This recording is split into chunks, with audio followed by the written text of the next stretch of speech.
So, welcome to my webinar, Becoming an Industry Makeup Artist with me, Chloe Rose. I'm hosting this webinar with Wishu, which is an incredible market network for independent creatives, which I've started to work with them this year, and obviously before Corona I was doing jobs with them. Now I'm continuing to work with them, doing things like this, which is really, really amazing. If you haven't yet checked them out, then you should definitely check them out. They've got an amazing app, really easy to use. I love it, best one I've used. Okay, so just before we start, I want to say actually one more thing, just so you know, this is all being recorded. It will be sent out to you once we're finished by email. I've got all of your emails. I'll also be sending out a sort of pack PDF of everything that we've spoken about. Hopefully I don't miss any topics out, but I've written it all out as well, so that you have it in hard copy as well, to refer back to whenever you need to. I thought that would be helpful for everybody. So, who am I? I'm Chloe Rose, as I've mentioned. You can see my Instagram website there. You can go check them out if you'd like to. I've now been working as a makeup artist for nearly 5 years, which is crazy to think that it's been that long. I work in music, TV, fashion, film, literally everywhere, anywhere. Sometimes do some events, you know, like private clients, but I'm in the industry working all the time before coronavirus, but that's a different story. So yeah, I work doing absolutely everything basically, but that's what I love about it. I'm constantly doing something different. No 2 days will be the same. Someone once said to me, every day is like the first day of school, which is kind of true. You go on different sets, but I absolutely love it. It's kind of what keeps it interesting for me. One day I'll be on a music shoot, one day I'll be on a TV show, like it just always changes. So going backwards, before I did all this, I always loved art. It was just always a passion of mine. I'm a creative thinker, visual learner. It's just the way my brain works. It's always been something I loved. I'd always paint. I obviously did it at school, and then after school I went and did an art foundation course, which I did lots of different things in. But I kind of decided after, instead of pursuing just art, I needed to use my creative juices in a different way. And I'd always loved makeup, watching films growing up, watching TV, the special effects, the visual effects, like the way that they create this story and this character. So I kind of thought that makeup and art is a way to really just combine all my creative juices and get it all together. So I've always loved sort of bold colours, abstract colours, so I really try and get that into my work. Now I'm a makeup artist, but also before that when I was painting. So after my art foundation course, which was 1 year, I discovered the London School of Media Makeup, and that is where I learn all of my makeup skills, and hair skills and special effects skills, everything. It was a really amazing course for just 3 months, and it was just intense. Every week we learned a different topic. We had different teachers, all of who were working in the industry as well. Like, they were experts in their field, which made it sort of even better, because you could ask them anything about what we were learning, but also about what they worked on and their experiences, and they had really taught me from their own experiences, which I thought was just incredible. I loved it. It was also really small. There were only 5 of us. Sometimes there was 7 if a couple of people came to like different weeks, but that meant that I really had hands-on experience with my classmates, but also with the teacher. There wasn't 30 students trying to fight for one teacher. There was only 5 of us, so that was really amazing. Once I left there, I started to assist. I'll get to the importance of assisting later, but that is where I started, and I think that's where everyone needs to start. So as I said, all the teachers from my course were working in the industry, so a lot of them would take us on jobs. The girl that runs the school, Rebecca, is massive in the fashion industry, so she took us on loads of jobs even while we were still there. I remember she sent us out on weekends or after school, or if she needed to, she'd let us have a day off, although not always, but that did happen once. We went on to, I remember James Bond had a premiere party, and we went and did all the waitering stuff, and that was so fun. It was like our first massive job, and we all got to do it together. So, and it was really amazing. She put her trust in us before we'd even really finished and graduated. So I loved it. So now I still assist a lot when I can get to work. But I still assist a lot, but I'm building my own client base. I work directly with a lot of production companies, various people that I've sort of built up my contacts over the years. And I still love assisting. I still think it's really important to continue to assist, and don't poo-poo it. It's a lovely way to learn and continue learning. You're never going to stop learning, but it is nice to have sort of my own clients now, and sort of have the job be mine, and I can put my name on it, and that's my stamp. And yeah, it's great. So before we move on, a few things I've worked on. I've got my notes here just in case you're wondering why I'm looking down. But I've worked on The Voice, Brits, Teen Awards, X Factor, with massive brands like Adidas, Ray-Ban, ASOS, Sky Sports. I also worked on many short films, feature films, TV dramas, varying levels. Music, I work with Ellie Goulding's makeup artist a lot. So I've worked on a lot of shoots with Lucy, as well as Ellie Goulding. I've also done work with Nimmo, Young T Bugsey, Eli Moon, Circa Waves, Octavian, like the list goes on. And then I also work with some fashion houses like Buro London, Browns, Russh Magazine, and just like loads of others. So yeah, that's a little bit about me. And now what you're waiting for, let's get started. So, getting started as a makeup artist. Now I just want to say it's really hard, and it will feel like you're not getting anywhere. There's not going to be much in the bank.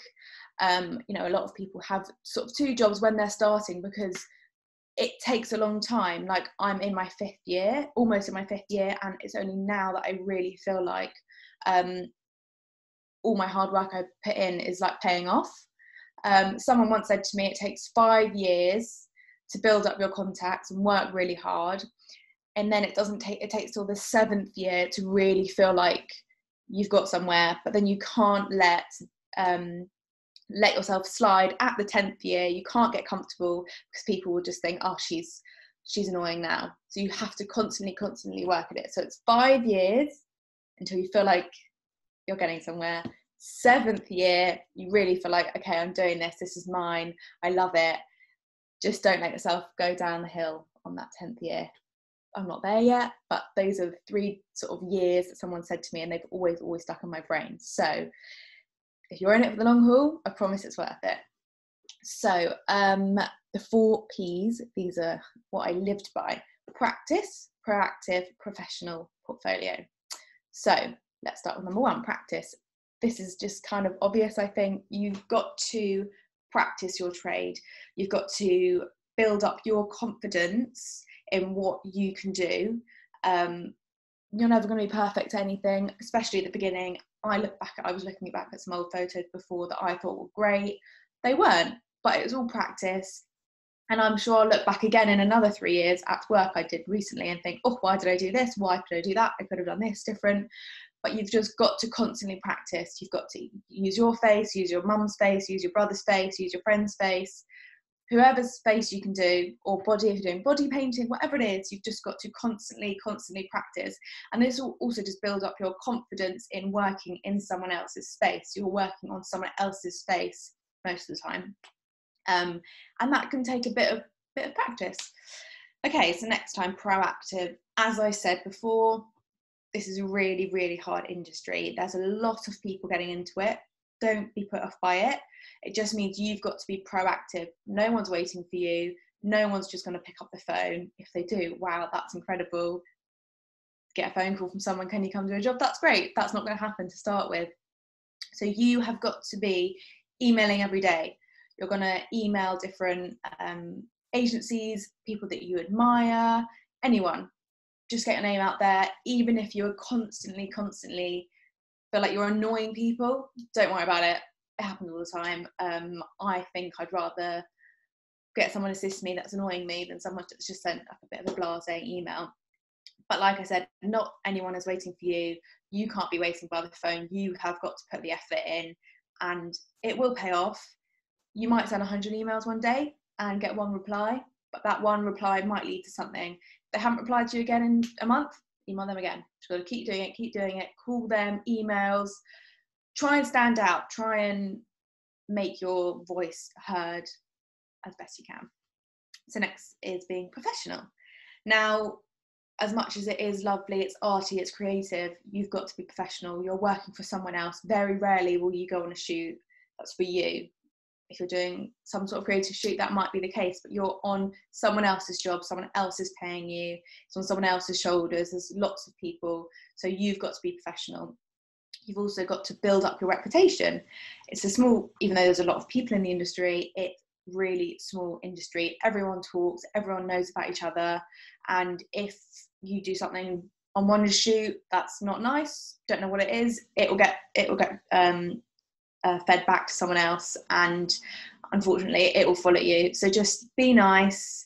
I'm sure you all are, but you've just got to be professional. And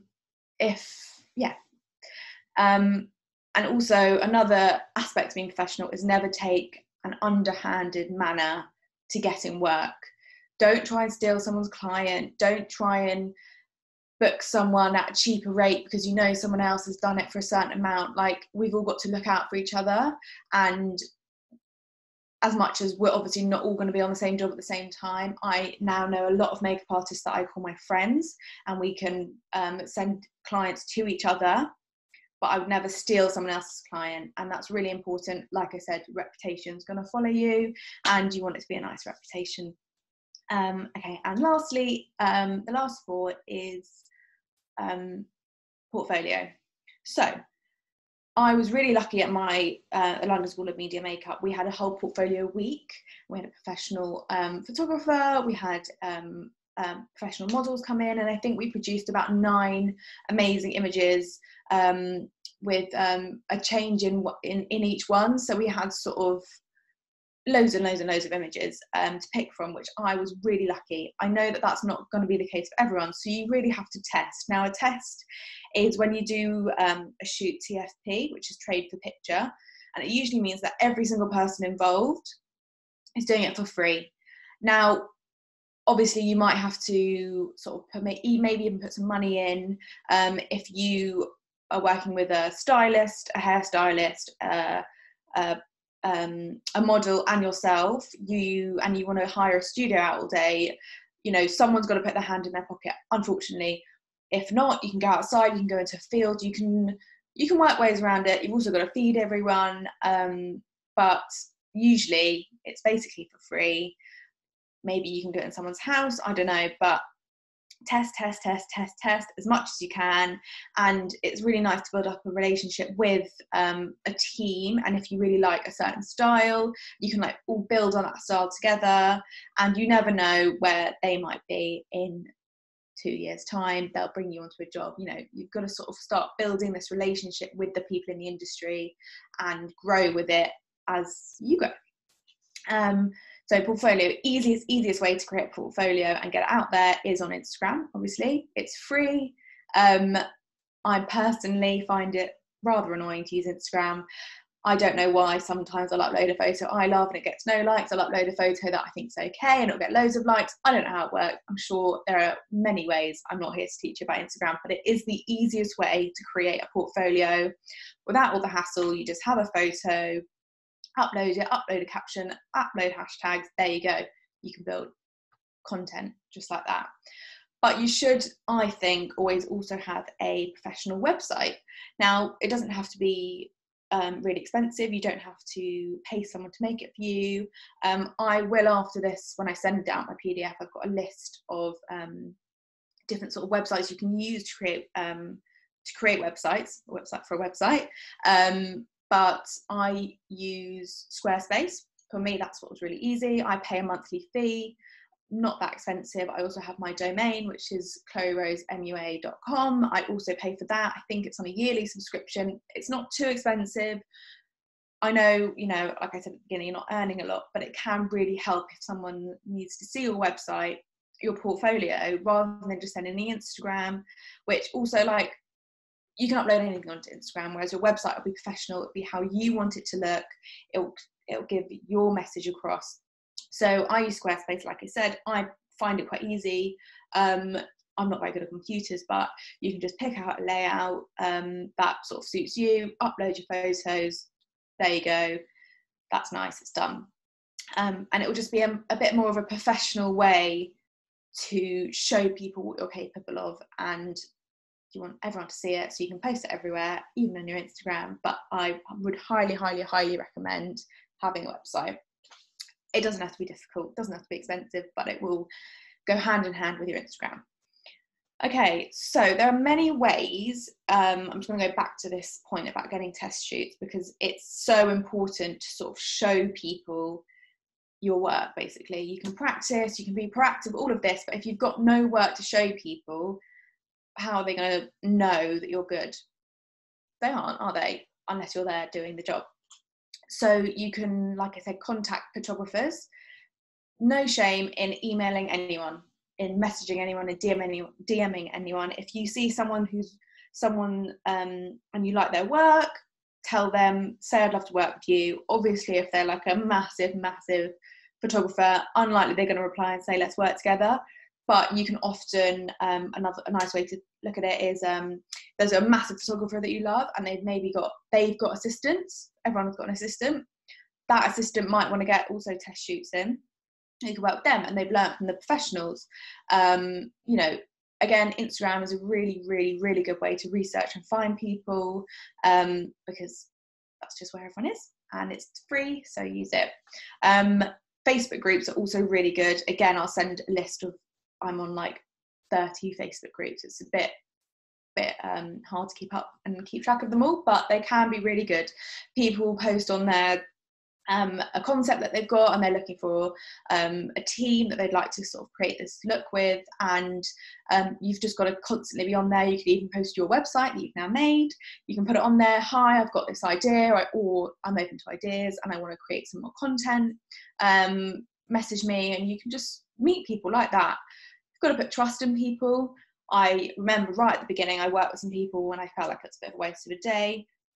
Not a waste of a day. Now looking back at it, it's all experience, it's all practice. Even if you didn't like the photos, you've learned something new that day. You've learned how to apply your winged eyeliner belly. You've learned how to behave with a model that's doing something annoying. It's all learning. Don't take any of it for granted. There are also loads of websites and companies. Again, I'll send lists where you can reach out to different people like yourselves who want to create test shoots, maybe even paid shoots. You never know, people advertise everywhere. There's obviously Wishu, which I'm working with these guys, so you should download that app immediately. And there's Shooting People, Talent Circle, can't remember the whole list, I'll send you the whole list. Unfortunately, there isn't just one place. There isn't one place. There's not one universal place where every single person in the industry writes, I'm doing this, I'm doing that, I need this person, I need that person. So you have got to be proactive and be on every single one. It's really difficult, but it will be worth it, I promise, because you never know who you'll meet on these sites. You never know what jobs will come up. You know, you've just got to do it. It's a lot of time sitting behind your computer screen, tapping away, but it'll be worth it and you'll get out there. Like I said, written here, no one is waiting for you. You've got to do the job. So let's go to the next slide. So working on sets and assisting, why is it so important? I cannot stress enough that you need to assist. There is no way you suddenly think, I want to be a makeup artist. I've come out of school and I know what I'm doing. We don't know what we're doing. I didn't know what I was doing at the beginning. Okay, yeah, maybe I could apply my makeup in a nice way. I didn't know how to behave on a set. I didn't know how it worked. I remember my first job I went on assisting. I was so nervous. I had no idea what I was doing, and I just thought if it was me applying the makeup, I would be like having a freak out. So it's so important to assist. You work with people who have been doing it for years. They know what they're doing, and you can just learn from them, and you're always going to learn. You can learn from how they behave on set, which is so important. You can learn how they apply makeup, and if you assist lots of different people, you'll see different techniques and different sort of ways that they apply makeup. Everyone's so different. You'll learn bits and pieces from different people, which is, I love, I think it's great. You'll also get yourself onto sort of bigger jobs at the beginning, or for a while. You won't be able to get yourself on bigger jobs, just because they don't want newbies, they want people that know what they're doing. So you'll be able to get on those bigger jobs. For example, working with Ellie Goulding, for me, working with Ellie Goulding's makeup artist means that I've got on some huge sets doing shoots for Ellie Goulding, music videos for her, that I'd obviously never get on myself. I'm not going to do Ellie Goulding's makeup myself. She's going to have her makeup artist do it, but it means that I get on these huge productions with loads of money behind them, and it's super interesting to just see and watch. I love it, watching how the whole crew, everyone has their job, and you need every single person involved to do it, and that is just so fun. And you're not going to get there without assisting, unfortunately, unless you want to wait 10 years and do it all yourself. Why would you do that? And also, you learn about the industry without pressure on your own shoulders. You know, I still get nervous going on to jobs, but if I'm assisting, I know that I can ask who I'm assisting, what they need me to do. I can still ask them questions. They can teach you about their experiences, and it just means you haven't got the pressure of the job on your head to start with. Eventually you will, and eventually you'll want that pressure on yourself because it's quite exciting, but you learn by watching them have the pressure on them rather than on you. You also learn about being on set. Now, this isn't something you can learn at school or your makeup school. You don't know how it works. Each set is different. There's the lighting guys, there's the camera guys, there's directors, there's the producers, there's the runners, there's the catering, there's so many people involved, and you don't learn about that. You have to learn that you've got a certain amount of time to do something. You've got to learn that how the lighting works, how the sound works, obviously not to do it yourself, but to understand how it works so that you can all be cohesive on set together. And this is something that you can learn by watching the person you're assisting. Like, they'll know how to interact, where to stand, where's okay to stand, where not to be in the way, because you don't want to be in the way, but sometimes you have to be in the way because you need to run in to do checks.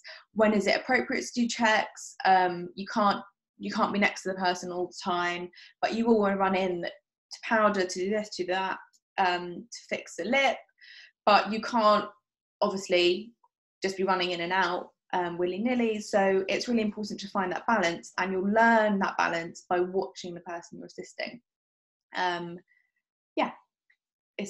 You can just learn so much from them, and you can ask questions. Like, these people have been doing it 8 years, 10 years, 20 years, 30 years, God knows. I've worked with people that have worked for so many years, and you can ask them questions about products, about makeup, about what to do if something happens, about maybe you've had an inquiry for a job and you're not sure how to sort of respond. They'll help. These people want to help. You're the next generation and they want to help you.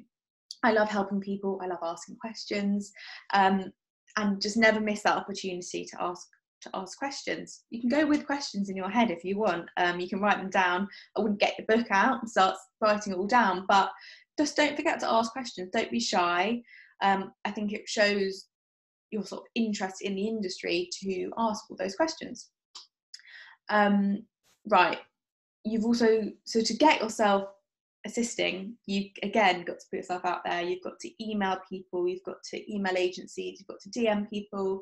No harm in saying, I love your work. Can I come work for you? Can I come assist you? I'll do it for free. I don't mind. I just want to work with you. Do it. There will be a lot of jobs you do for free, especially when you start assisting, but it will get you somewhere. You don't know, the runner on that job, where you're the free assistant, they're the runner, they might then be producing something a few weeks later, a year later, and they'll say, oh, I remember you. Do you want to come work with me? You never know who you're going to meet. So you just got to put yourself out there. You can email sort of fashion agencies. Again, I'll send you a list of a million different agencies and sort of people to email when I send you the pack after this. But you can email fashion agencies roughly 6 weeks before shows is a good time to do it, because they'll start building their sort of assistance rota for shows. Shows are so good to do. I used to love doing shows when I started assisting. It's fast paced. You've got 20 models, you've got half an hour, you've got 20 minutes to do each, you haven't got very much time, you've just got to do the look. Someone else has told you this look they've got, that they've designed, and a lot of the time it'll be sponsored by different brands, and you'll get some free makeup. Who doesn't want free makeup? And probably some brands that you wouldn't have tried, but now you have. So I really love doing that. So yeah, get yourself involved with agencies, not just for shows, just for anything in general. A lot of people in fashion, they do fashion shoots, but they also do a lot of commercials and bigger jobs. So just say, I love this person, I love that person, and say I'd love to work with them if they've got a job coming up. And again, keep emailing them. Like, they're gonna go with the person that they have just emailed with. If I email them yesterday and you email them tomorrow, and then they've got a job coming up the next day, they're going to remember you over me. So let's just keep going, just keep emailing, flood their inbox. Eventually they'll just have to say, okay, fine. So I have some really handy tips for assisting and making sure that they want you back over someone else. I've been told quite a few times that people like having me assist, and I believe that this sort of list of tips from me is what makes me a good assistant. So number one, you might not do any makeup. Just putting it out there. You might get there might be one model, and you might actually not touch that model, but you're there to assist, you're there to help the person make their life easier. You're usually there for a reason. It's usually because there's either a really big makeup, so they sort of need you to help speed things along, but even though it's going to take a while, or there might be like one model and 8 looks, so you need to be there getting on, getting off, helping them. Or sometimes it's because there's one day and 8 models, so they're like, they can't do it all by themselves. So yeah, there's a number of reasons why you might be assisting. Sometimes people just want you there. You know, that's just the way it goes. So number one tip, arrive early. If the call time says 8 o'clock, you're there at 7:50. You want to be there early, because it just looks good, doesn't it? You want to be there before the makeup artist. If you're there after, I always feel so guilty. Obviously it happens. I know people that get there really early because they live a million miles away, and just they're always early. But I always like to be early. I then, when I'm there early, I then like to make sure that the workspace is ready, put the lights on, make sure there's enough chairs, make sure it's all clean, and ready for them to come in and get everything out. I'll always get them some water, some snacks, a bit of breakfast. If it's someone that you've worked with a lot, you might sort of know what they like to eat, if they're allergic to anything. So you can get some things together, or you can just get a few bits together and just reserve some water from the catering, not out of your own money, don't spend any of your own money, but sort of get it all ready, nice, and sort of set the day in a nice tone. You'll always also message them, hi, I'm here early, let me know if you need help with bags. I promise you their bag weighs a ton, so they've already schlepped it halfway from their house. Help them with that last 5 minutes, getting it in. They'll really appreciate it, as will their bags. So next, you will then help them set up their kit. Usually you'll get there and start setting up their kit, and they'll be speaking to production or people there that they know, and it's good for you to just sort of start getting everything out. As you start to work with people, you learn how they like their makeup setup. Everyone likes it different. I like it different to how I work with other people. So you start to learn how different people like it.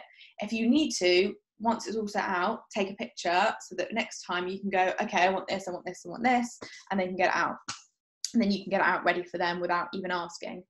But you should always ask what they want, because one day you might be doing a really simple look, so they don't want everything out, they don't want to clutter their workspace, but another time they might need the glitter, the paints, the gels, the everything out, and they'll just say, get it all out. So obviously check, depends on the job, every job is different, but just be hands-on helping. Some people like to do it themselves, and you're just there like, okay, but most people like you to help. So next, while they're doing the application, actually before the application, they might say to you, can you prep the skin? Easy. Everyone will have different ways of doing it. Check first how you like to do it, what you'd like to use. If there's a product in their kit that you're not sure what to do with it, check.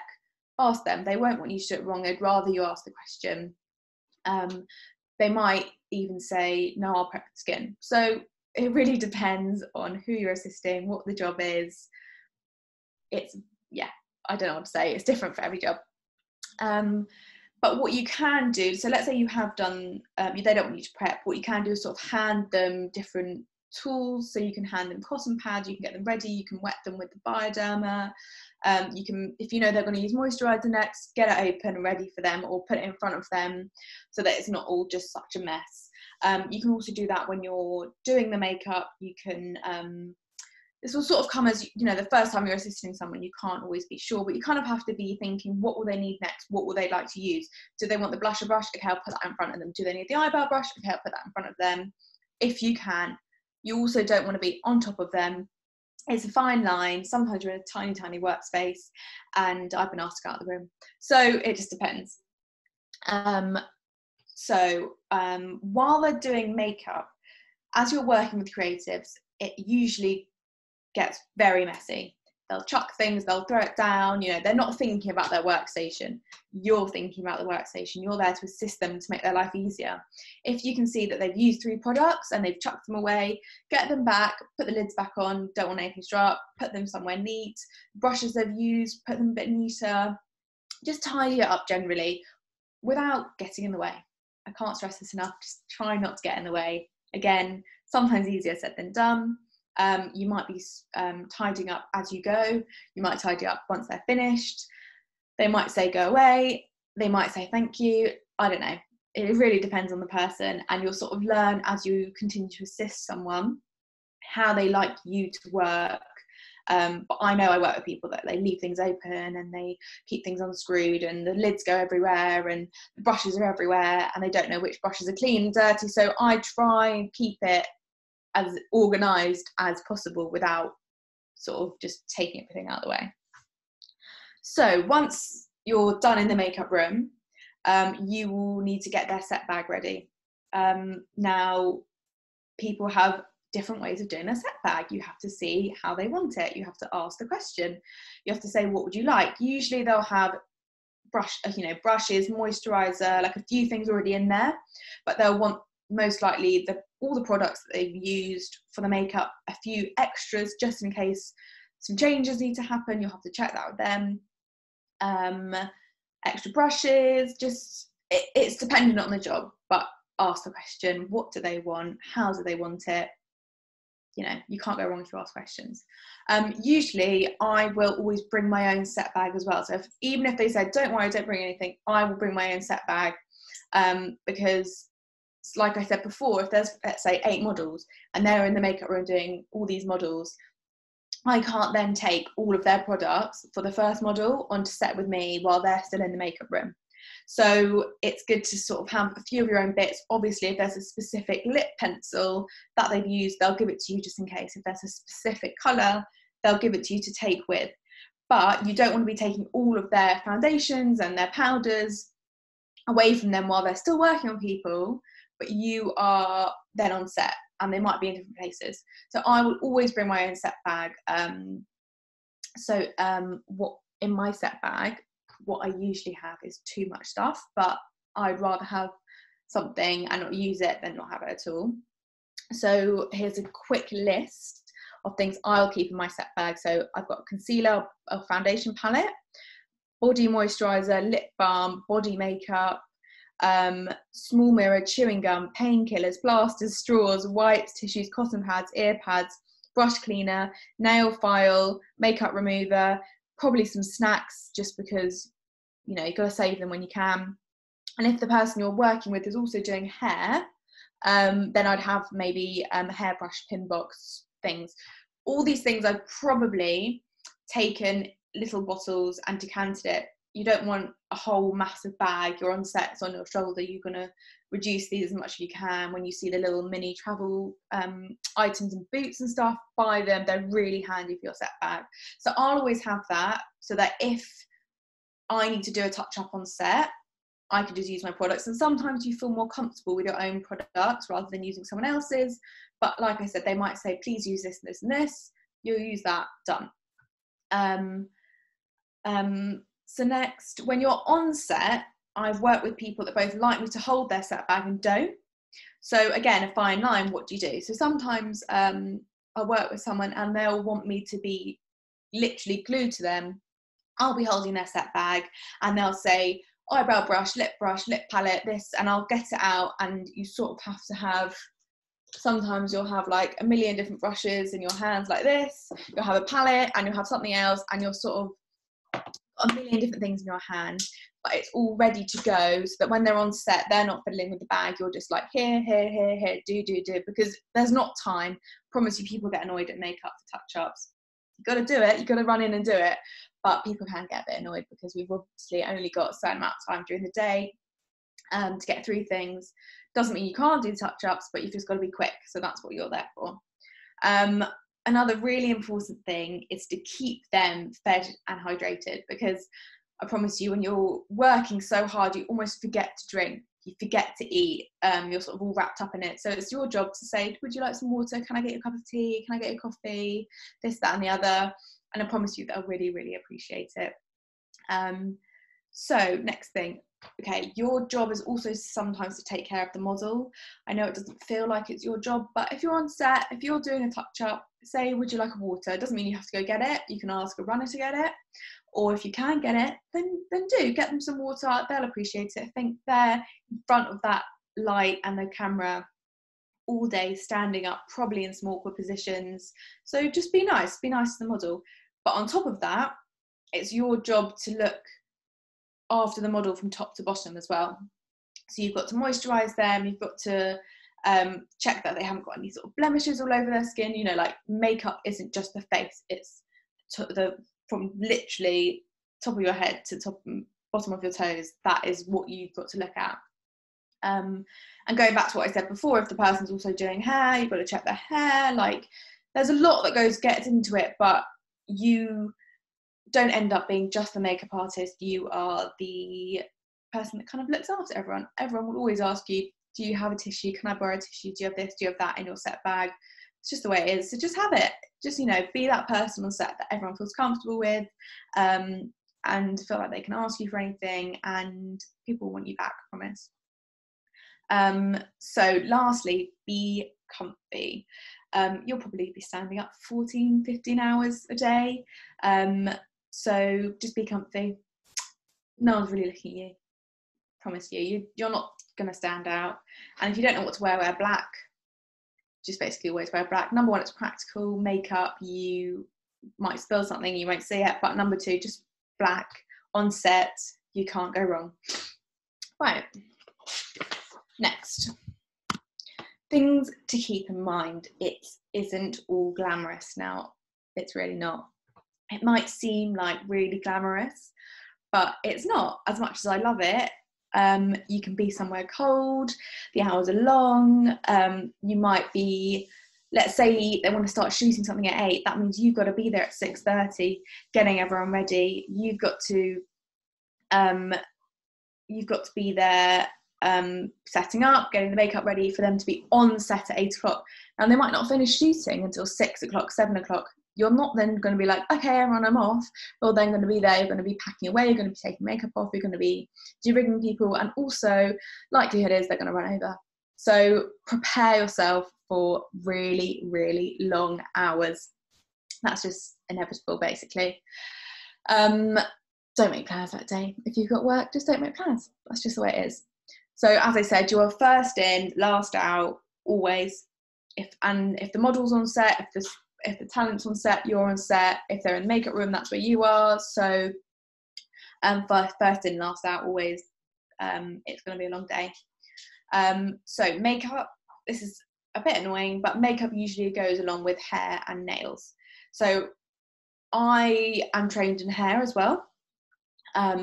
But I don't love it that much. Really, no, I don't love it. But most of the time, hair and makeup go together, and nails. Basically, you're just, the whole body is yours. So it's really important to have those hair skills.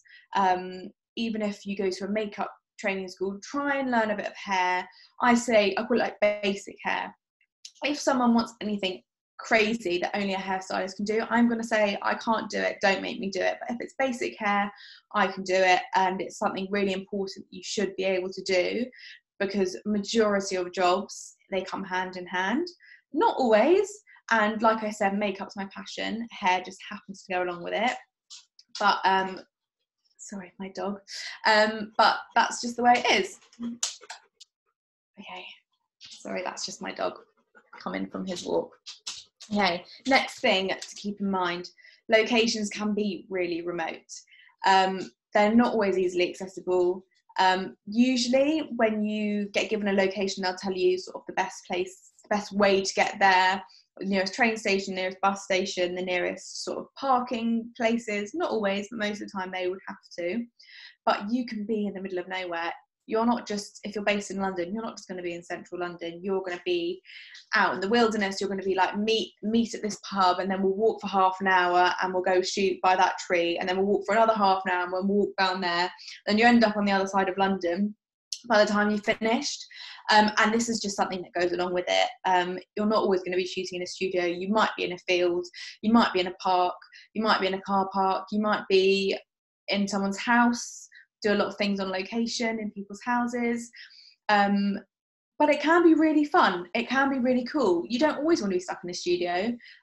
You want to be outside. You don't do this job because you want to be sitting in a one space in an office. You're doing it because you want to do something a bit more exciting. So, but that is something to keep in mind. It can sometimes be difficult to get to. If you're finding it too difficult to get there,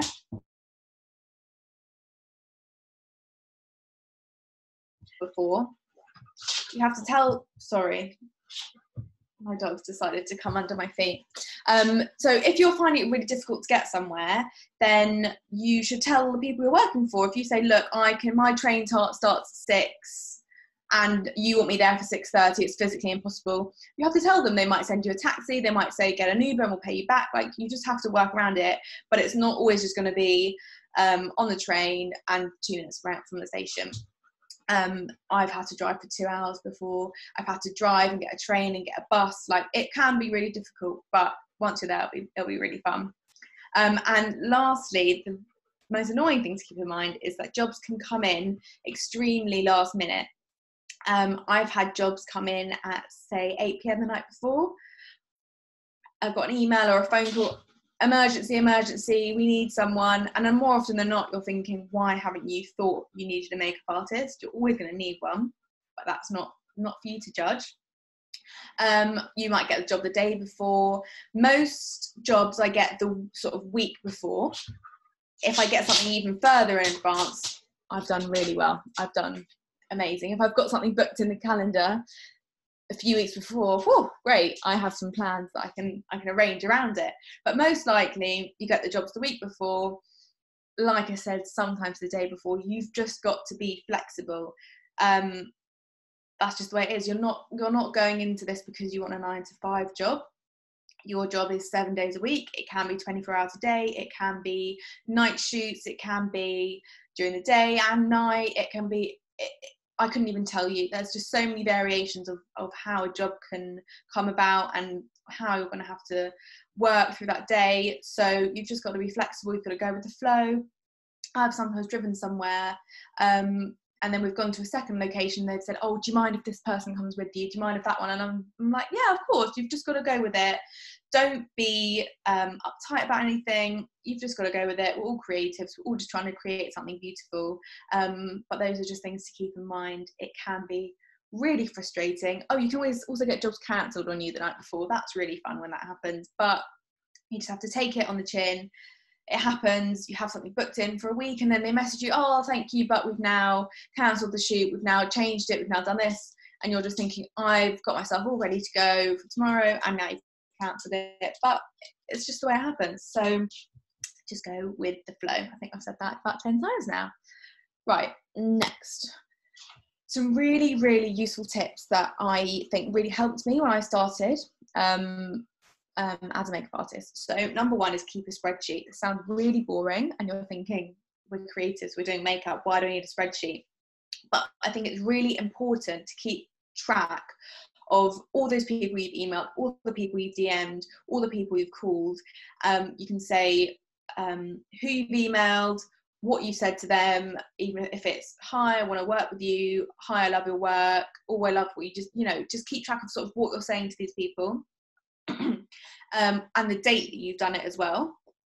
So that if you've emailed an agency and they didn't reply to you, you can message them again. Or if they did reply to you and say, oh, thank you, we'll keep you on our books, you can just follow up with it and say, thank you for what you said last time. I just want to say I'm still available, I'm still around, I still love to work with this person, that person, just annoy them basically. But then at least you can keep track of who you've annoyed. I also would keep a spreadsheet, all the jobs I did, paid, unpaid, whatever it was, I keep track of it. I would write what the job was, I'd write who I got it through, because I think that's really important. You get it through, like if you got it through a connection or through Facebook or through this or that, it's quite interesting to see and keep track of where you get your jobs from. The email of sort of the person from the job, the producer or the run, I don't know, whoever it is, or a few emails, and the date of it. And then also if you've got paid, you can keep track of if they've paid you, within a certain amount of time. So it's just really interesting to keep track of all these things and look back at them regularly. And if a connection was made, it can be interesting to see the sort of timeline of it, or if someone hasn't replied to you, you can just annoy them again, or if they're annoying you, delete them from your list. I found it really, really, really helpful. I actually, the other day, was looking through stuff and I wrote down, I like to sort of keep everything in the spreadsheet, but I also like to make notes because I'm that kind of person. And I found that I wrote like all these notes in here about like, so I've got a to-do list and I've written different websites that I was looking at. I've written contacts, I've written the name, where they're from, their email, what they replied to me. I've got dates on here. I've written, I don't know why I wrote this all out, but things that I could write in my work email. If I've heard from them, if I haven't. And it's quite interesting looking back. This is all from, I'm not sure what year this is from. I think it's 2015. But it's good to sort of see the connections I made then that I'm still working with, or the people from one job that I'm now working with all these years later. So not only is it important because you'll keep track of everything you're doing, and you won't sort of lose track of people, and people won't fall through, but it'll be quite nice for you to look back on as well and sort of see the progression that you've made. So next top tip is bookkeeping. Boring as hell. Unfortunately, you are now your own boss. Essentially, you're a freelancer. No one's telling you what to do. If you want to have a week off, you can, but it also means that you have to keep on top of things. If people owe you money, you want to get that money. No one's going to get it for you. No one's going to chase it for you. So you've got to keep track of it. At the very, very beginning, I just kept a sort of spreadsheet of all my invoices, and I would create an invoice just on a Word document and PDF it and send it. I now use an app called Invoice to Go. I find it really, really, really helpful. But there is a monthly fee. So right at the beginning, when I wasn't earning so much money, I sort of didn't feel like it was necessary. But now I have it on my phone. I can literally send an invoice straight from my phone. I can then see if they've opened it. I can then see when it's due, if it's overdue, if they haven't paid me. And then once it's been paid, I can tick it off. And then when I go to do my tax return, again, very, very, very boring. I can just look at my app and I can see how much. I also put all my expenses in there. That's why it's really helpful. Every time I pay for food on a job, or I buy makeup and stuff, I put it all in there. And I can then, when I do my tax return, literally just go to my app and go, I've spent this, I've earned this, done, tax return, submit. Very boring, but if you're your own boss, you've got to do it. No one else is going to do it for you. So next useful tip, which I think I've kind of covered earlier, but emailing people. You have got to keep on top of it. You have got to keep annoying people. Like I think I said this earlier, but I'll reiterate it. they're going to go with the person that's freshest in their memory. I've had, I've messaged people, I've not really had a response. They've said, oh, thank you, whatever. And then I've messaged them again a month later and they said, oh, it's so good that you've just messaged me. I now need someone. They probably wouldn't have remembered me if I hadn't have emailed them again. And that's got me on a few different jobs. So you've just got to keep doing it. These people's lives are busy. They're not all going to remember who you are from a month ago, from 2 months ago. You've just got to keep on it. Obviously, as you start to build a rapport with certain people, they'll go to you first. But right at the beginning, when you're trying to get yourself in with all these different artists, you've just got to keep hammering them. And I promise you, it will work. But it is a bit annoying. I will send you lists of agencies and websites and places where you can find people to email, because there's loads, but I haven't written them all down. I won't bore you with a list. Right.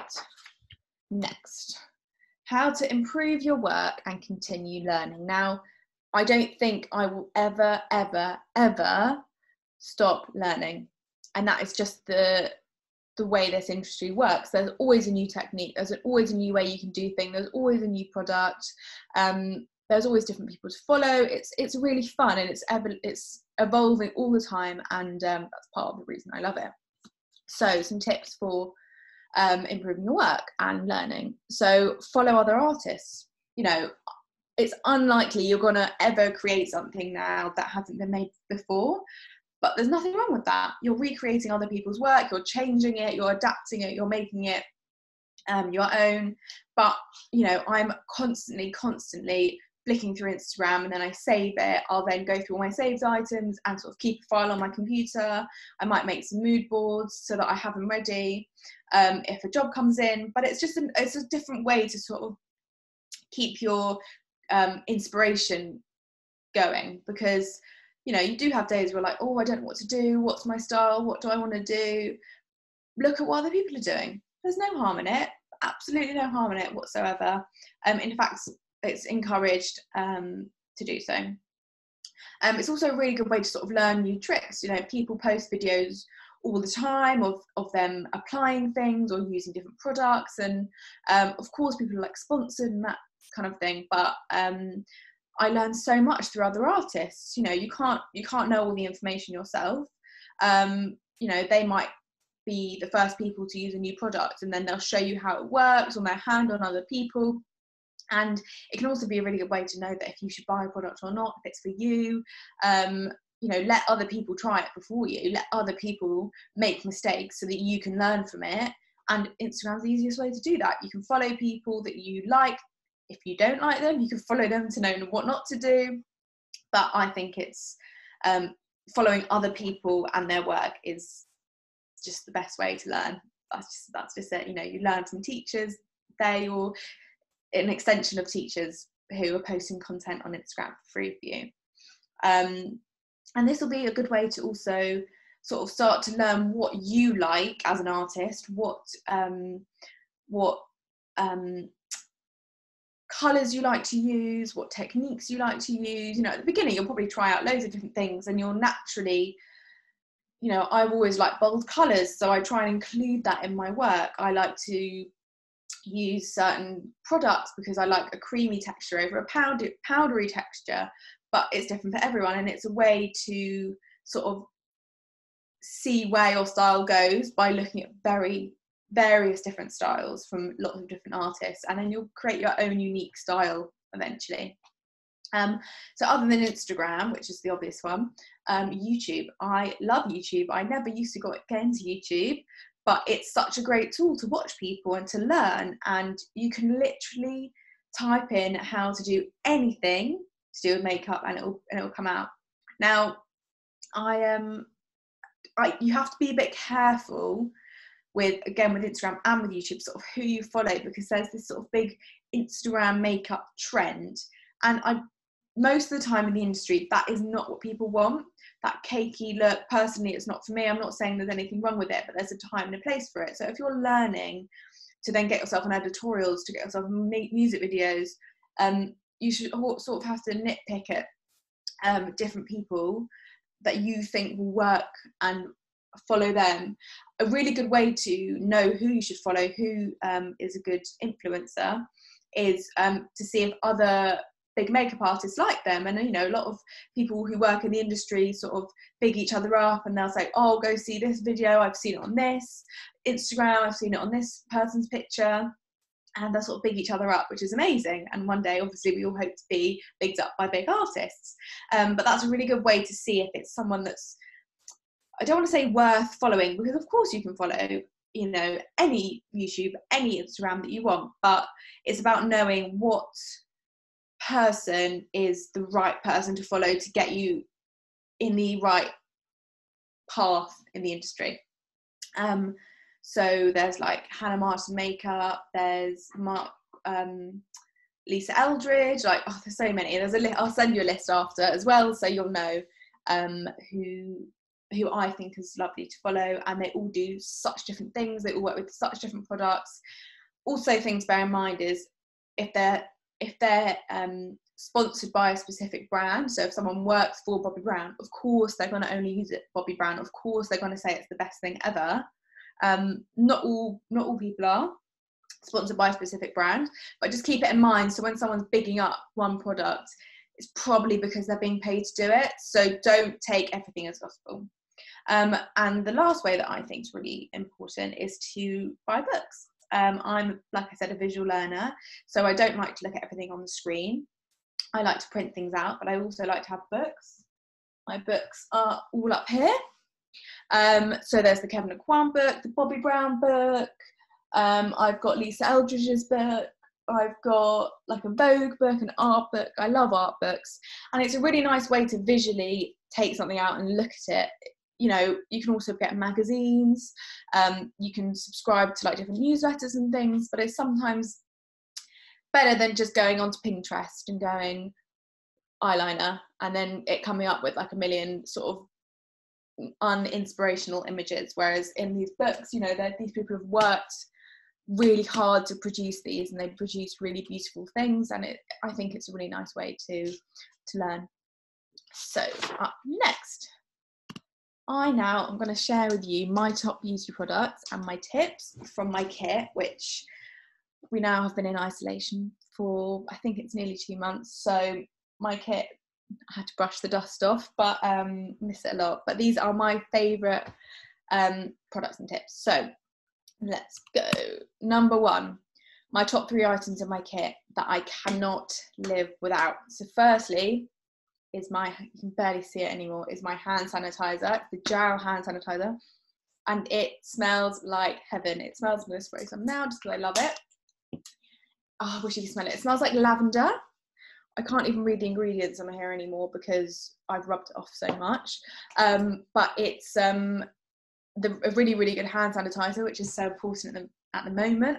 Always been important to be clean, but I will never ever start makeup without clean hands.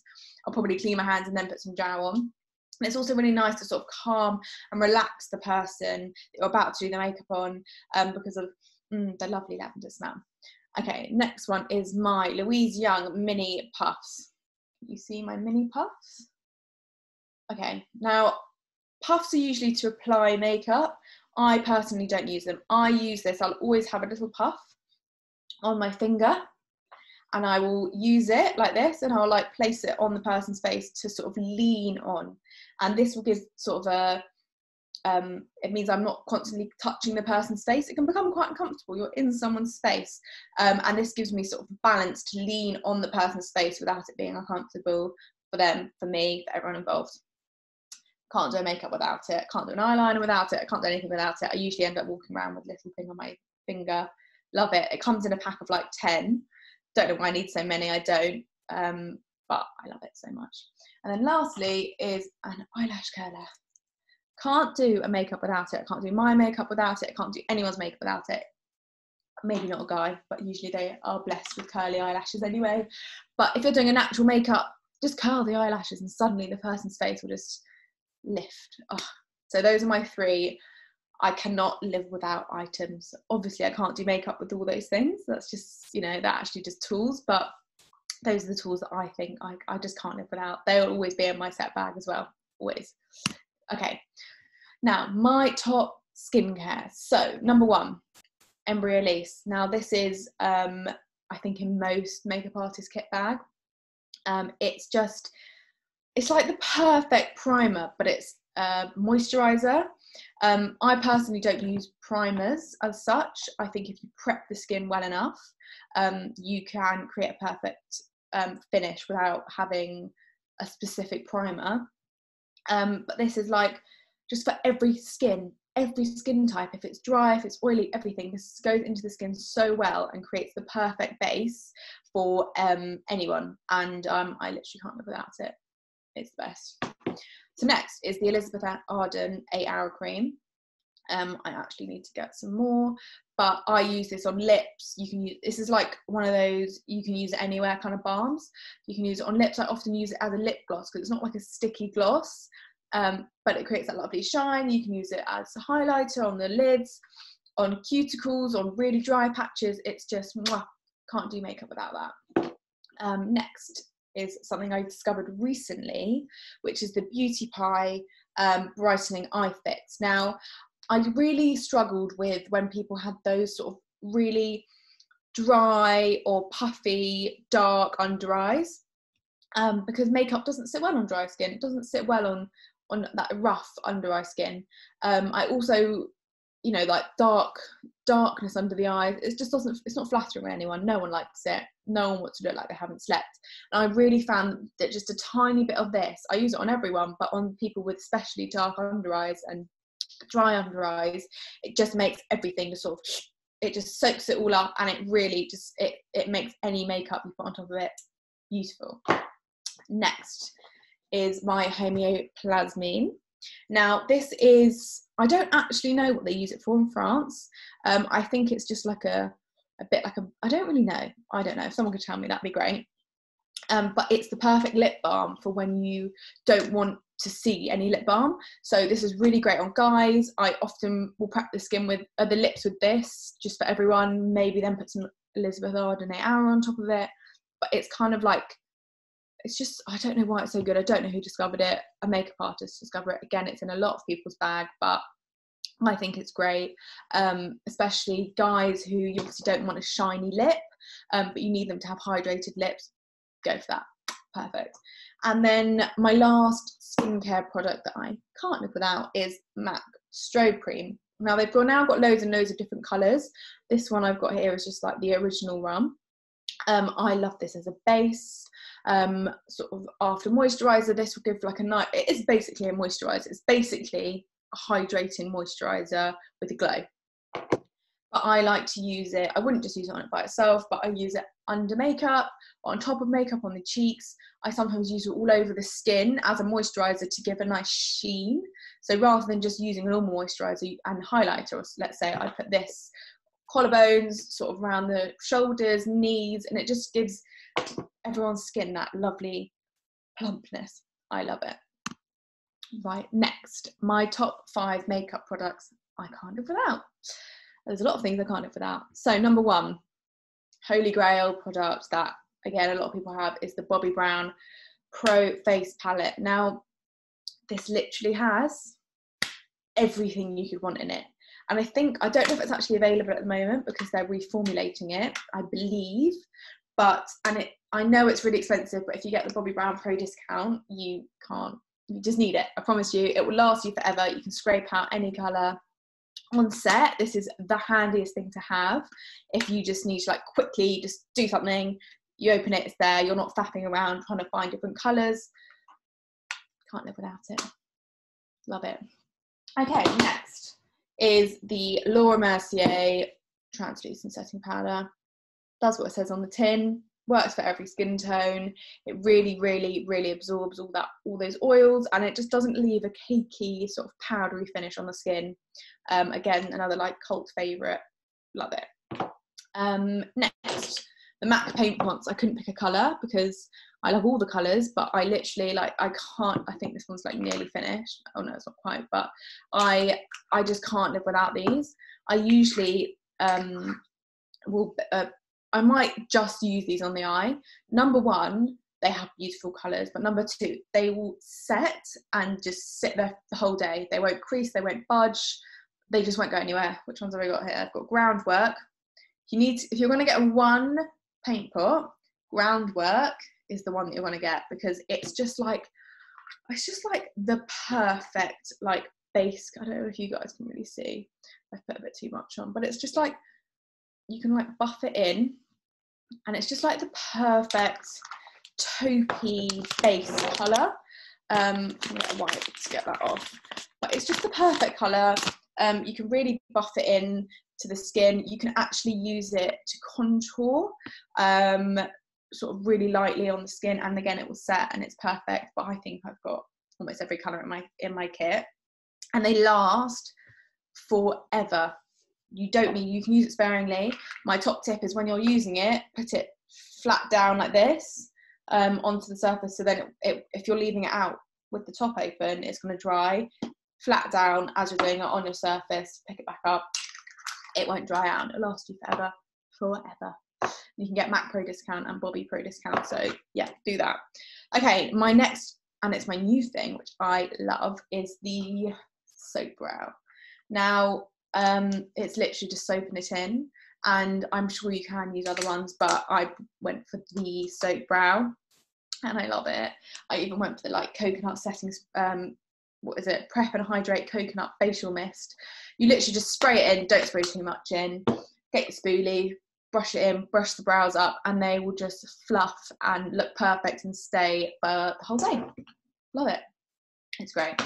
And then lastly, my favourite blush ever, it's Kevin Aucoin. Love his products, so beautiful. But it's the Pravella Cream Glow. Now, I know that this looks like really pink and really scary, but actually it's just like on all skin tones, from really pale to really dark, to olive, to everything. I don't know what they've done to this, but it's the best colour, it's the best blush. It just gives that natural glow from within, and I love it. I love a cream brush. No, I love a cream blush. I think it's more natural. I like using mostly creamy products. I think you've got more sort of play with them on the skin, but that's just personal preference. Right, next, my favourite brushes. Okay, let me grab my brushes. So first are the Pro Art Resistant Renaissance Squirrel Mop brushes. These are the softest. They've got, as you can see from the picture, like so many different sizes. These are just two that I've got. This is just like the softest brush. I promise you, like people will just say, like, can you just keep touching my face with that brush, because it's so soft. The little one's really good for under the eyes. You can get even smaller ones to do eyeshadow with. Like, you could probably literally do a whole makeup with all of these brushes. Love them so much. They're so soft, like they pick up powder perfectly. Love them. Next is my Delium. I use this like blusher, bronzer, the perfect sort of size to really hug a cheek. It's just like, it's got a really nice dome and it's quite dense, so it just really like hugs the crevices of the face. And this is my go-to in my kit when I need blush, when I need bronzer. Don't know what it is about it, it's just perfect. Love it. Okay, so this is, I always really struggled to find really good eyeliner brushes, because I was quite specific in how I like to draw eyeliner. But then I found the My Kit code, teeny weeny, what was it, 1.17, and it's just the perfect little angle brush. That's all I'm going to say. It's just perfect. Right, next, you're probably thinking, what is this brush? I like to use a fan brush for mascara. Now, when you're doing your own mascara, you can be a bit heavy-handed, you can really get in there. But when you're doing someone else's, it can be really hard to get to the root. And when you do mascara in the root, that is what really makes them look full and thick. So if you load the top of the brush up with loads, and like, it's just changed my life since I use this. Always use it on someone. Techniques, and it's their contour brush, and I use a few in my kit, so I can use this for any cream product. It works for cream and powder, but it's just such a good shape. I don't like to use brushes that are too big. we don't have big faces, and you just get more control. So they've got like a bigger foundation brush, but I personally just like something a bit more controlled and a bit more dense. So there we go. I'm just going to check on the time. The time okay, everyone? Okay. So let's see. And lastly, I have my top tips and tricks. So number one, like I said before, I've really struggled with eyeliner in the past, and now this is my sort of go-to how to do the perfect liner flick moment. So I'm actually going to show you how to do it. So I'm going to get my favourite brush that I showed you before. And so the trick to this is to draw a line and use the edge of your nail to flick it out. Sounds crazy? That's how I do it. I'm going to take my glasses off. So here I've got a gel pot. I always use a pot and a pen and a brush, personal preference, but I'll show you really quickly. So you're going to make sure it's not got too much. Got it. I'm just going to get my mirror. And then I'm just going to do a tiny bit right in the corner, and I'm going to pull it up. And as it's still wet, I'm going to get the edge of my nail and just bring it out, bring it out. And I don't know what it is about it, but look at that, it was so easy. I'm going to even it out, wet on my nail, on my eye, with my nail, flick it out. And for some reason, it just, instead of having that blunt line on your eye, it just feathers it out. Now, I could keep going, but I will stop. And what you can do over that is actually take a dark powder, wipe that off a bit, and sort of go over that as well to just sort of soften it. It just helps. I know it's quite small for me up there, but it'll just help soften it. But I just find the nail trick, I just always hate when you can just see that blunt edge of a liner. Drives me mad. Okay, my next top trick is any lipstick can be turned to a stain. Now, this is something I do all the time. I don't like a big lip unless that's the look. I prefer a sort of more natural lip. Now, I've got my this is my pink palette that I've made up of various different ones. And to make a stain, all you have to do is stain your lips, basically. So I'm just going to go for this colour. It's Mac Craving. So I've taken a little bit on my finger. I'm just going to push it. Push, push, push, push, push. Push, push, push. Into my lips. A bit more. Push. Push. Now, it doesn't even look like I've got lipstick on. Honestly, it just looks like my lips have suddenly got a bit pinker. And I think that's a really nice, natural way to create something on the lips. You know, most of the time people have nice lips, but they're a bit pale or just not quite what works for the look. So I think making any lipstick into a stain, and I really mean anything. You don't need to buy something expensive. You can turn anything. Once you've pushed it in and you've made it part of the lip, it will stay there for a long time. My next third top tip and trick is to use multiple colours in the brow. Now, I cannot stress this enough. Like, I sometimes use like 3 or 4 colours in someone's brow. If you look at your natural hair, or the person's natural hair, there's not just one colour in there, and your brows are the same. So to avoid that really big, thick, I think ugly, like brow, is to use different colours. And it doesn't necessarily mean like dark, lighter, lighter, lightest, like, you know, like a rainbow. Don't do that. I would work through the whole brow the whole time. I'm not going to get it all out and show you, but use a colour, the same colour as the eyebrow, and one that may be a bit lighter. I wouldn't go any darker, and maybe a third one even lighter, so that they've got this dimension in their eyebrow, and that will help make it look really, really natural. That's just how I like to do brows. People always look at me, oh, you're using, what colours are you using in my eyebrows? I'm like, I'm using 3 colours. but that's just how I like to do it. So number 4, ask the model talent what their skin is like, how it behaves, and their skin type, etc. So you're going to be I know you're the expert, you have to work on their face all day. Like, we all know our face is the best. So ask them, is your skin oily? Is your skin dry? Are you allergic? You have to ask if they're allergic to anything, of course, but you know, like, how does your skin behave? And sometimes people are like, oh, I don't really know, and you just have to work with it. But if someone says to you, oh, I've got really, really, really oily skin, then you know that certain products might move on their skin, or throughout the day you've got to watch for that. Or if someone says they've got really dry skin and you think, oh, it doesn't even look that dry, you know that later in the day that might get flaky, so you might prep with extra moisturizer, you might layer different things up. So don't be afraid to ask, just because you're the expert. Like, you have to work on their canvas, so you have to ask the question. And my last tip and trick is take your time, take a step back, look at your work, look at it from different angles, get them into different light. You know, you might have a really rubbish light here, go into the set, take a picture on your phone, take a picture with a flash. You know, like, you can move their face, physically move their face, just because you're standing in front of them. You know, when someone's taking a photo and the photographer's moving around them, you know, you don't want there to be a streak here, or this not to be the same as this.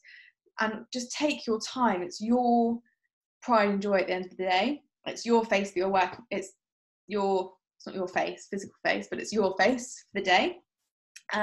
So take that time, and don't be rushed by people. I mean, you might be rushed, but you know, don't be afraid to ask the model, can you move here? Do you mind moving next to the window? Can you come close to this light? I'm just going to take some photos of you. Look at the photos on your phone, zoom in, see what you want to change. You know, sometimes if you're staring at someone's face for an hour, you're like, oh, I can't even see this anymore. I need to look at it in a different way. I need to take a step back. You might say, okay, I'm not finished with you, but can you go and get dressed and then come back and I'll just like reassess it. You know, work at the pace that you want to work at, and make sure you're happy with what you've done. Again, sometimes you might be rushed, you might have half an hour and you need half an hour to do your hair and makeup, and that's it, you have to go. But make sure you are happy with what you've done. It's you want to be proud of the work that you've produced, even if you're having a rubbish day. So just take it at your own pace, move around, take pictures, ask them to go maybe into the studio, come back, get dressed, come back. You know, sometimes you're staring at something for too long. So just take that time and make sure you're proud of your work. And you should be very proud of your work, because I'm sure it's beautiful. So there we go. That is the end. And I'm now going to try and see if we have any questions. I don't know where the thing's gone. Hold on. Q&A. Now, I can't see any questions, but if anyone has any questions, then please ask away. So this is a really good question. How do you price your work? Is it based on the project or the client? Yeah, exactly that. It's based on the project, it's based on the client. You have to, this is something you can ask people you're assisting as well. You might say, oh, I've had a job in, what could I price it? A really good thing to do is to say, this is what I usually charge. Does this work for your budget? And you might want to outline, what your budget includes. So, you know, you have to say, so I charge this because I have to travel, I've got my kit, I've got my whole day, I've got, I might have to buy extra products for the job. So I can't give you an exact price, because no two jobs are the same. As you start, you'll earn less than, you know, as you go on, and you will start to increase. Oh, sorry, just a few more questions coming in. Okay, so it does depend. Sometimes someone will say, hi, my budget is £200, does that work for you? And you have within your right to say, that does not work for me. Would you be happy with 250, 300, you know, or it might be lower, it might be higher, but you've really got to value your worth. So don't go too low, but also don't go too high. So I'm not really sure if I've answered that question very well, but you know, like a music video will be different to a commercial, will be different to a fashion job. Like they're all really different, the way they get paid, and commercials are where the money's at. They just have big budgets, but it really does depend. But if you wanted to email me, if you had a job come in, you could email me and say, oh, I'm not sure what I should write, like how can I word this? Like I'd be happy to answer. So let's see, I've got some questions. Someone's written here, how do you find opportunities to work with artists such as Ellie Goulding? So the main way I actually get jobs now is word of mouth. So I have sort of a network of different makeup artists at various levels. So, and I have like a few that are really good friends and we'll pass jobs on to each other. So the way I started working with Ellie Goulding is a friend of mine who works in the makeup industry as well. I don't know how she got in contact with her, but she started to work with Lucy, Lucy Waring, she's great. And she then put me forward and I spoke to Lucy and she was like, okay, you sound lovely, like would you be able to come and help me? And I think I did a free job with her first so that she could sort of get to know me, and then she brought me on to bigger jobs with her. So the main way I get it now is word of mouth, which is why it's so important to work on your reputation and make sure people like you, because then they'll recommend you and pass you on for other jobs. So yeah, another way is I was assisting one person and then a friend of theirs needed an assistant, so they passed me along. So it's kind of just a bit of that. So really building up your network with people is really important. Right, let me go back down. Sorry, this is okay. These are all in funny order. What eyeshadow palette is good to start out with on a low budget? Do you know what ones so number one, when you're first starting out, don't go and buy everything. Just don't do it. It's just not worth it. Things go off. You don't have the money to do it. And if you're assisting people, you can usually use their kit. But ones that I really like are these little MAC ones, these sort of by 9 ones. Now I'm not actually sure how much they are, but you can get a MAC Pro discount. So if you're a working makeup artist, I think you can get I think it's 35% off, which is massive. You can get Bobby, you can get MAC, you can get, I'm trying to think of all the different ones, Urban Decay, I can't remember all the different ones. You can look it up. There are so many different ones. So I think these are really great. They're really handy. They've got quite a few different ones. I use quite a few of these in my kit. They're not too expensive once you've taken off the discount. So that one is really good. And I also really like they're small. Sometimes you get ones and they're really big. And I don't use all the colours all the time. So you don't need such a massive one. I'm just looking down at my kit thinking what other ones I've got. I've got some NYX ones. They're really nice. You can get different palettes from them. And you can start to sort of build your own kit by getting different sort of singles from different places. Yeah, but make sure you get the discounts. Do not buy anything unless if there is a discount without a discount. Charlotte Tilbury do a really good discount, like 40%, 30%, can't remember. But it's not worth going makeup without a discount, is it? So I hope that answers that question. How do you handle working on set? Isn't it stressful? I really want to move into the film industry and music industry. I love the stress, and you just kind of have to embrace it. Now, sometimes it can be really horrible. Like you get there, the model's late, and then you've got 20 minutes to do it, but they want this extravagant look.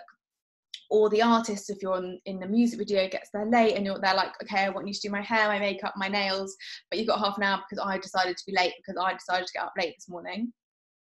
And then you've got a million people running in saying, what time? You just have to stay calm, but you also have to sort of stand your ground and say, I am late.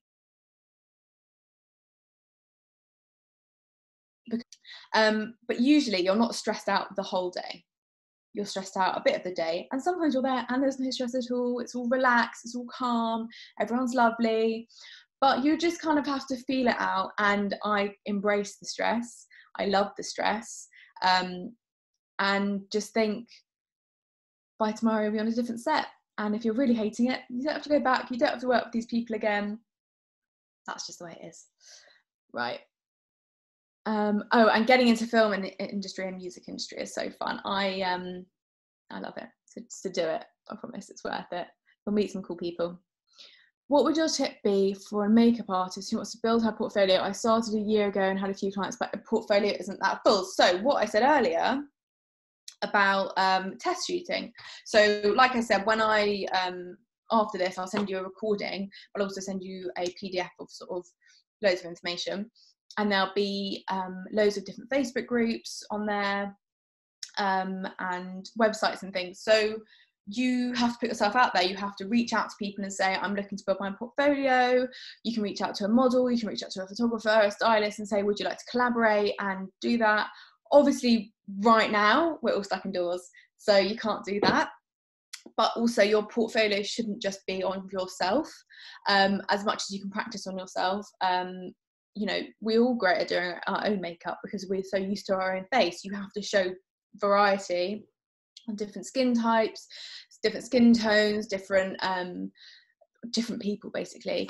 So get out there, get test shooting when you can. You could actually start emailing people now and say, when this is all over, I'd love to collaborate with you. You know, you could start looking at different locations. You can say, oh, I found this really lovely park in I don't know where, I thought it'd be really lovely, that kind of thing. So just get yourself out there. It's hard, but do it. And also, when you say you've had a few clients, I'm not sure if that means just like just taking pictures of people, like if you've done their wedding makeup or stuff. Isn't, if you're trying to get into the industry, you kind of need a separate portfolio for that. So it's really important to get sort of professional images of a photo shoot. Try and get like editorial style shoots, or basically you just need to separate the two. Because if I was a music producer and I looked at someone's website and they only had bridal makeup, which can be beautiful, it's not the right sort of thing. So it's really important to get that kind of industry-based portfolio. How do you split your time between work, paid work and unpaid work for awareness, or don't you? So right at the beginning, I was doing majority of unpaid work, and it can be really hard. You can kind of feel like, oh my God, I'm spending money on my kit, but I'm not getting anywhere. But you have to look at it long term. So at the beginning, like the spreadsheets that I've got still saved from then, I can look on there what was paid, what was unpaid. And I would say it was 80% unpaid for the first 2 years. And then a few of it was paid. So that meant I would maybe try and work in events, doing glitter, or I'd try and do like bridal makeup and that kind of stuff. But you have to choose what balance you want to take, because would you rather be doing, this is how I kind of looked at it. Number one, the more you work, the more you will work. So even if one job's unpaid, that person might recommend you for their next job, and that will be paid. You don't know where people are going to be. And number two, I don't actually remember my second point. I can't remember now. Oh yeah, my point was, would you rather be doing one paid job a week, but nothing for the next 6 days? Or would you rather be working 5 days a week and one of them is paid? Do you see what I'm saying? So I'd rather be working all the time. Of course, you want your weekends or you want some days off, but it's personal preference. If you want to only do paid jobs, that's up to you. But I think even if you're on an unpaid job or a not very well paid job, if you're on something that's expenses only, or it's not very well paid, you're still learning, you're still meeting people, still understanding how the industry works. So it is personal preference. Right now, when I could work before we were in lockdown, I was still doing some unpaid jobs. I would still assist some people if they wanted me to, if I felt like it would help me gain something. But now that I'm 5 years down the line, almost 5 years, I can be a bit more picky. I can pick what I want to do, but I still do it if I feel like it will helped me get somewhere. I did also did some short films with people for not very well paid recently, because I wanted to get more into a bit more into film work, and I loved it. It was great. And so yeah, it's personal preference. Okay. What's your favorite area of work? Fashion, music, videos. If my dream, if I'm going to put it out to the universe and hopefully it'll come true, is to work with one music artist. I don't know what it is about the music industry, but I really love it, because you can work with artists and you can work not just normal makeup, you can do creative makeup, it's just something about it is so fun. Definitely not glamorous, but music my favourite. So my dream would be to be like Ellie Goulding's makeup artist and just be with one big artist and follow them around the world and go on tour with them. But what I also love is that I work in every little bit of the industry. And when I started, people were like, oh, you should really pick one. And I was like, I don't want to pick one. I don't know what one I want to do. So now I love that I can go from a film set to a music video set, to a promo shoot, to a fashion shoot, to a e-comm job, to another film set. You know, like, it's different every day, and I love it. I really love it. I'm glad you found this really helpful. I hope you'll have. It's been lovely doing it with you. What do you think of belonging to an agency? Would have you considered this? So I get asked this question all the time by everyone, but to be part of an agency, you have to prove to them that you're worth being on their books. So most people don't become part of an agency until maybe 8-9 years down the line. Now, I know that kind of seems backwards, because that's how they'll get you jobs, but that's just how it works. At the moment, I'm happy being my own boss. I'm happy not having an agent. I'm in close contact with a lot of agencies because I assist people, and that does sometimes mean that they will give me a job. My old school, the London School of Media Makeup, they give me a lot of jobs as well. They've sort of kind of got a bit of an agency, but if a job comes in to a different agency and none of their artists can do it, or they think it's too small for them, they might offer it to me. So it's nice to have a relationship with different agencies, and maybe that'll mean one day I'll personally be part of it. But at this moment in time, I basically haven't been doing it long enough. I haven't sort of proven to them that I need to be part of it. And also, like, you don't need to. I know loads and loads and loads of artists who aren't part of an agency and they're doing amazingly. But being part of an agency also means you don't have to worry about getting your jobs, about keeping track of invoices, keeping track of call sheets, of keeping track of basically everything. They'll do it for you and they'll say, you're doing this, go here. But, you know, it's different for everyone. Maybe one day I'd love to be part of one, but also most agencies are sort of very focused in the industry. So I haven't really found one that's perfect for me, if that makes sense. So I don't just want to be in fashion, I don't just want to be in film, I don't just want to be in like these little compartments. I like being in all of them, and most agencies, like I said, are focused. So at the moment it's not really my time to be part of an agency. Maybe one day, but it won't be for another few years if that is the case. Right, I think I answered. Oh, wait. I use my fingers to spread my foundation. Is that okay? Do you use a brush or a sponge all the time? So I think I would have answered this question very differently before coronavirus. So number one, right now, I don't think we're going to be using any, when we can go back to work, whenever that may be, fingers crossed, it's not too long. When we can, we won't be touching people's faces as much. And I know that sounds ridiculous because our job is to touch people's faces, and I love to use creams, and I love to take my cream blush and work it into the skin, and I don't really use fingers for foundation, but you know, I know people do that. So number one, for hygiene reasons, at the moment, don't do that. We might have to be working with gloves soon. I'm not sure how it's going to work. We'll, you know, we'll as a whole industry will work out together. But I'd use a brush. You can use a sponge. I use a sponge for myself personally, but you then will have to clean that sponge every time, and it's a lot harder to clean a sponge than it is to clean a brush. I use pure alcohol to clean my brushes on set, and then when I get home, maybe not that night, but the next day, I'll clean them with some fairy liquid or shampoo conditioner to really clean them. But that is also personal preference. I know people that use a brush and a sponge. I know people that use, I don't know, they use a million different things. People use it different ways. I sometimes like to use my finger as well. You know, the warmth from your fingers can really help blend a product in. And like I said, I don't think right now we are going to be touching people's faces like with using your heat of your hands. So it is personal preference, but coronavirus and all that, maybe don't use your fingers right now. So I just want to check I have answered all your questions. I think I've answered all the questions. I just want to have a look. Oh, that's the same question. Right.